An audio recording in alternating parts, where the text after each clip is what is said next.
Assalamualaikum warahmatullahi wabarakatuh. Kembali lagi bersama saya Majum dalam Learning Journal yang ke-9, pertemuan ke-10 di mata kuliah penulisan berita dan artikel, teman-teman. Nah, baik teman-teman, seperti biasa di awal pertemuan itu kita absen terlebih dahulu. Kemudian setelah absen itu langsung yang namanya pembahasan, di mana pembahasan ini mengenai teknik penulisan jurnal ilmiah. Nah, baik teman-teman, mengenai teknik penulisan jurnal ilmiah, yang pertama itu kita harus mengetahui tentang amanat Tridharma perguruan tinggi, yaitu penyebar luasan ilmu pengetahuan dan teknologi. Terus azam manfaat. Nah, kemudian yang kedua itu ada dimensi hasil temuan ilmiah kepada sivitas akademika, di mana sivitas akademika ini adalah mahasiswa dan dosen. Nah, kemudian stakeholders. Kemudian yang ketiga itu ada media komunikasi ilmiah. Nah, di mana media komunikasi ilmiah itu ada buku, ada makalah, ada diklat, ada majalah, jurnal, abstrak, terus dan lain sebagainya. Nah, baik teman-teman, dalam memulai menulis artikel jurnal ini, kita harus yang namanya mempunyai tujuan dalam menyampaikan sesuatu. Kemudian medianya itu harus yang namanya jurnal sebagai dari media komunikasi ilmiah. Kemudian aturan yang mengikatnya juga harus menggunakan pedoman atau aturan penulisan. Kemudian dalam memulai menulis artikel, jadi tidak terlalu mudah namun juga tidak terlalu gampang. Nah, adapun fungsi-fungsinya itu sebagai yang pertama ada fungsi ilmiah, ada fungsi sosial, ada fungsi ekspresi. Nah, di samping adanya fungsi, ada juga yang namanya aspek penulisan, di mana aspek penulisan ini ada tiga, teman-teman. Yang pertama itu ada aspek isi yang meliputi kajian bidang keilmuan. Yang kedua ada aspek bahasa, yaitu kalau dalam garis besar itu bahasa tulis ilmiah. Kemudian ada aspek sajian, di mana aspek sajian ini meliputi aturan dan gaya selingkuh. Nah, itu teman-teman. Nah, jadi teman-teman, dalam mencari artikel ilmiah itu ada beberapa poin. Yang pertama ada objektif, ada rasional, ada kritis, ada pembaharu. Nah, itu ketika kita yang namanya mencari tentang ciri artikel ilmiah itu harus memiliki 4 poin tadi. Nah, yang pertama itu ada objektif, rasional, kritis, dan pembaharu. Nah, yang dimana ada juga nih proses penulisan dalam penulisan ya teman-teman, dalam penulisan ilmiah. Yang pertama itu ada pra penulisan, di mana pra penulisan ini ketika kita ingin memulai suatu penulisan ilmiah, kita harus yang namanya menemukan bahan tulisan. Kemudian yang kedua itu harus membuat kerangka tentang bagaimana kita akan menulis artikel tersebut, jurnal tersebut. Nah, yang kedua, tahap kedua itu ada penulisan, di mana penulisan ketika kita di proses kedua ini dalam penulisan kita harus yang namanya membuat suatu draft tulisan. Terus autonomi. Nah, jadi mulai nih ketika kita sudah mengumpulkan bahan kerangka, kita membuat draft mengenai tulisannya apa yang akan kita buat.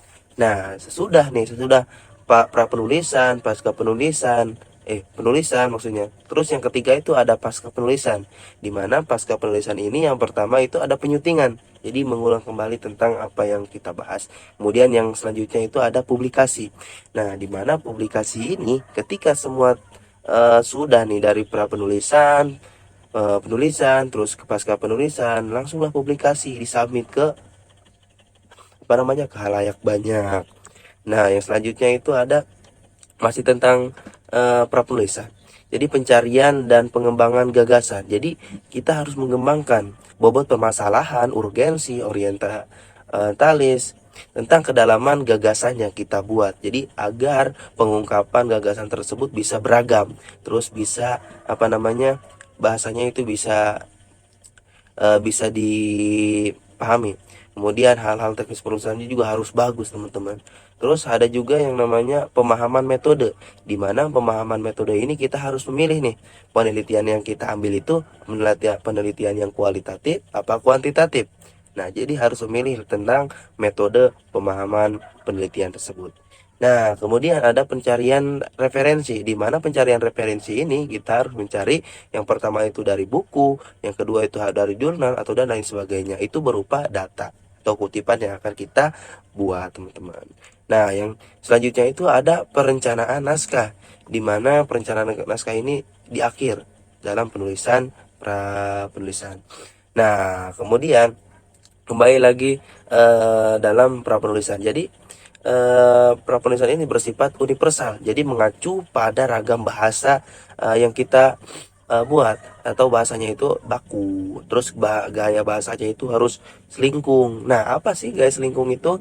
Jadi dalam gaya selingkung itu kita harus yang namanya sistematika penulisannya itu harus benar, kemudian cara penulisannya juga harus merujuk, kemudian cara menulisnya juga harus yang namanya mengikuti daftar rujukan. Nah, jadi ketika ada suatu pembahasan tersebut ada tabel, ada gambar, masukkanlah dalam gaya selingkuh tersebut. Nah, seperti itu teman-teman. Terus autonomi penulisan. Nah, ini seringkali kita lupa, seringkali kita salah dalam autonomi penulisan, di mana harus terstruktur teman-teman dalam autonomi penulisan. Yang pertama itu ada judul, nama penulis, abstrak, kata kunci, pendahuluan, landasan teori atau empiris, metode, hasil pembahasan, simpulan, dan saran. Yang terakhir itu ada daftar pustaka. Itu adalah salah satu dari, bukan salah satu sih, itu adalah poin-poin dalam autonomi penulisan yang sering kali kita lupa. Nah, kemudian dalam penulisan abstrak juga kita harus yang namanya ringkas, padat tentang ide-ide yang paling penting. Ya, jadi isi dalam satu paragraf itu dalam abstrak itu umumnya 200 sampai 200 apa namanya? 200 kata, teman-teman. Itu dalam abstrak. Jadi menggunakan bahasa Indonesia dan menggunakan bahasa Inggris. Nah, kemudian kan di bawah abstrak itu suka ada yang namanya kata kunci. Nah, yang dimana kata kunci ini adalah kata atau istilah yang akan dibahas. Jadi biar mempermudah penulisan artikel, mempunyai makna yang khas dan jelas, itu adalah kunci salah satu dari kata kunci. Nah, kemudian seringkali dan di dalam pendahuluan juga kita tidak bisa, di mana pendahuluan ini isinya latar belakang atau rasional penelitian, jadi menguraikan tentang permasalahan yang akan diteliti. Nah, landasan teori, metodologi, kemudian hasil pembahasan dan lain sebagainya, kesimpulan pasca penulisan. Kita tentunya dalam pasca penulisan juga harus ada yang namanya revisi naskah, terus penulisan naskah, nah baru yang namanya publikasi. Nah, adapun contoh-contoh jurnal terpublikasi itu ada jurnal nasional, ada jurnal internasional. Nah, mungkin hanya itu yang dapat saya sampaikan, kurang dan lebihnya mohon dimaafkan. Dan seperti biasa di akhir itu foto bersama, tetapi sebelum foto bersama itu ada yang apa namanya, stand up. Itu ada 2 orang. Nah, teman-teman, nah sangat terhibur sekali. Nah, mungkin hanya itu yang dapat saya sampaikan, kurang lebihnya mohon dimaafkan. Kembali lagi bersama saya nanti di next video learning journal berikutnya. Wassalamualaikum warahmatullahi wabarakatuh. Bye bye, mantap.